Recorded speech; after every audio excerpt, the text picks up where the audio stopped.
Iran और America Israel के बीच छिड़ी जंग सबसे निर्णायक और खतरनाक मोड़ पर पहुंच चुकी है। नुकसान बहुत ज्यादा हो चुका है और अभी और होना है। डोनाल्ड ट्रंप के एक आदेश ने तेहरान की लाइफलाइन कहे जाने वाले B-1 ब्रिज को खंडर में तब्दील कर दिया, तो वहीं ईरान ने अमेरिका के कई फाइटर जेट्स को निशाना बनाया है और खबर यह भी आई कि अमेरिका के एक पायलट को भी ईरान ने गिरफ्तार कर लिया है। अमेरिका का दावा है जिस पुल को नेस्तनाबूद किया गया है कि इसी रास्ते से ईरान अपनी मिसाइल सप्लाई कर रहा था। जवाबी कार्रवाई में ईरान ने अमेरिका के घमंड को चकनाचूर करने का दावा किया है। ईरानी सेना का कहना है कि उन्होंने 2 अमेरिकी F-35 फाइटर जेट्स को मार गिराया है और पायलट्स को गिरफ्तार करने की भी बात आ रही है। सवाल वही कि युद्ध कब खत्म होगा, सरेंडर कौन करेगा। ना ईरान पीछे हटने के लिए तैयार है और अमेरिका लगातार चेतावनियां दे रहा है, धमकी दे रहा है और कुछ न कुछ कहते हुए इस युद्ध को आगे बढ़ाता जा रहा है। खबरें ये भी आ रही हैं कि ईरान से निकलने की कोशिश भी अमेरिका की तरफ से लगातार जारी है। ये रिपोर्ट देखिए।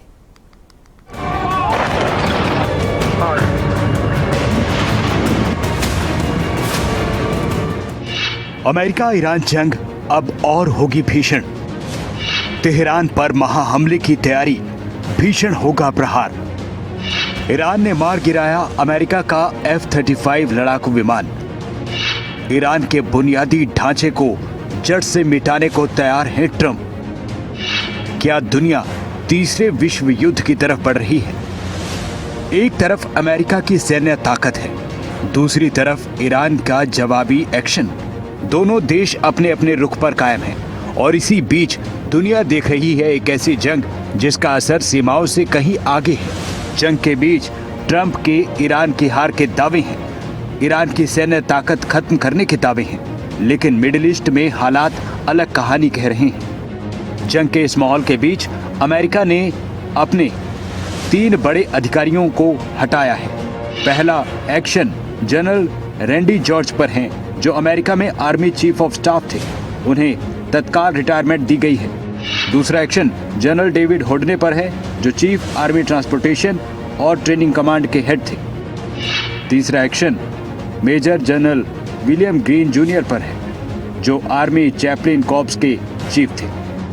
अमेरिका ने नए कार्यवाहक आर्मी चीफ की नियुक्ति की है, जिस पर जनरल क्रिस्टोफर लावेन का नाम लगाया है।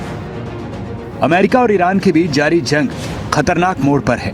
पिछले कई हफ्तों से जारी हमलों के बीच दोनों देशों ने एक दूसरे के अहम ठिकानों को टारगेट किया। देखिए ये तस्वीरें। अमेरिकी सेना ने कैसे ईरान के अल-बोर्ज में स्थित B-1 ब्रिज को टारगेट किया है। वो ब्रिज मिसाइल अटैक से तोड़ दिया जो ईरान के कराच तेहरान को जोड़ता था। सवाल है, क्या ये जंग अभी और फैलने जा रही है? ईरान के इस्फहान पर हमले की ये तस्वीरें हैं। अमेरिका और ईरान के बीच जंग 5 हफ्तों से ज्यादा लंबी हो चुकी है। हवाई हमले, मिसाइल अटैक, ड्रोन स्ट्राइक, दोनों तरफ से लगातार ये सब जारी है। ईरान भी मिसाइल और ड्रोन से जवाब दे रहा है।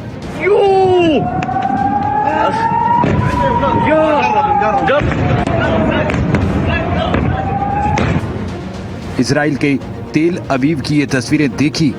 तेल अवीव के रेलवे स्टेशन और रमात गन की एक इमारत में मिसाइल गिरने की ये तस्वीरें हैं। ईरानी मीडिया की तरफ से ये तस्वीरें हैं।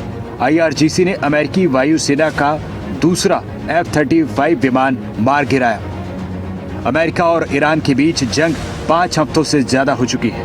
अमेरिका और इजराइल मिलकर ईरान के सैन्य ठिकानों और इंफ्रास्ट्रक्चर को टारगेट कर रहे हैं। अमेरिका ने ईरान के कई अहम ठिकानों पर बड़े हमले किए हैं। पुल, पावर प्लांट, सैन्य बेस टारगेट पर है।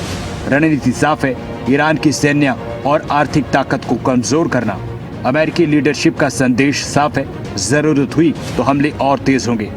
They're going to give up nuclear weapons. They're going to give us the nuclear dust. They're going to do everything that we want to do.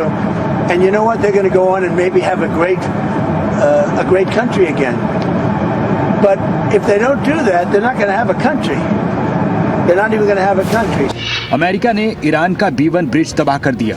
Iran ने बहरीन UAE में अमेरिकी कंपनियों को target किया है। Israel का 24 घंटों में ईरान में 230 से ज्यादा रणनीतिक ठिकानों पर हमला हुआ है। अमेरिका ईरान में लगातार एयर स्ट्राइक, मिसाइल अटैक हो रहा है। अमेरिका का ईरान के इंफ्रास्ट्रक्चर पर हमला हुआ है। अमेरिका के निशाने पर ब्रिज, पावर प्लांट है। अमेरिका ने हमले और तेज करने के संकेत दिए हैं। ईरान का भी मिडिल ईस्ट में refinery, gas plant, industrial sites पर लगातार अटैक जारी है।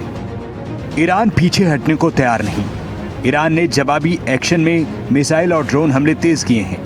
इजराइल, खाड़ी देशों और अमेरिकी ठिकानों को टारगेट किया जा रहा है। दावा है ईरान का कि उसने कई बड़े हमलों को अंजाम दिया है।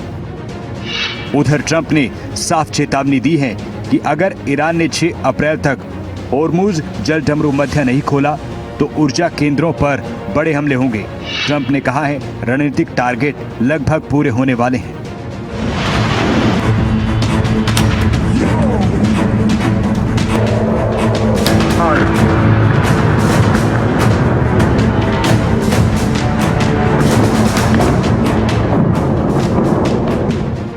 ईरान ने अमेरिका को चेतावनी दी है, अगर उसने ईरान के किसी भी बिजली संयंत्र पर हमला किया तो वो इस इलाके की ऊर्जा और टेलीकॉम कंपनियों को निशाना बनाएगा।